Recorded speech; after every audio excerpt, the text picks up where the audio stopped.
لسلامة محرك سيارتك يجب أن تفحص زيت المحرك دورياً. لفحص مستوى زيت المحرك اتبع الخطوات التالية. قم بصف السيارة على أرض مستوية. أطفئ المحرك. انتظر 5 دقائق حتى يجتمع الزيت في الجزء السفلي من المحرك. اسحب العصا للخارج. امسح العصا لتنظيفها تماماً. أعد إدخال العصا حتى نهايتها. اسحب العصا للخارج وافحص مستوى الزيت. إذا كان مستوى زيت المحرك أدنى أو بالقرب من علامة المستوى المنخفض، يجب أن تضيف زيت محرك من نفس النوع. لإضافة زيت المحرك، انزع غطاء فتحة تعبئة الزيت بتدويره عكس عقارب الساعة. أضف زيت المحرك ببطء وتفقد المستوى باستعمال عصا القياس. أعد غطاء فتحة تعبئة الزيت وأغلقه بتدويره باتجاه عقارب الساعة.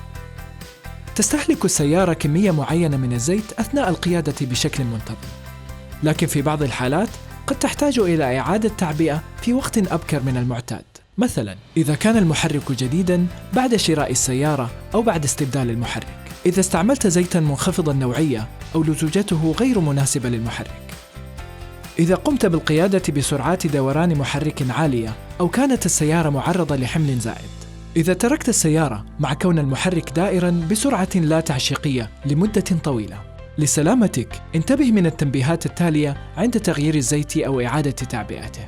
يحتوي زيت المحرك على ملوثات ضارة قد تؤدي إلى الإصابة باضطرابات جلدية عند التعرض له بصورة متكررة لفترات طويلة.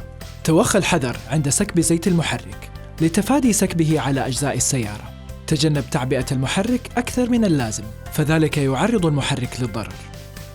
افحص مستوى الزيت المشار إليه على عصا قياس مستوى زيت المحرك في كل مرة تقوم فيها بإعادة تعبئة الزيت. أخيراً، تأكد من إغلاق غطاء فتحة تعبئة الزيت بإحكام.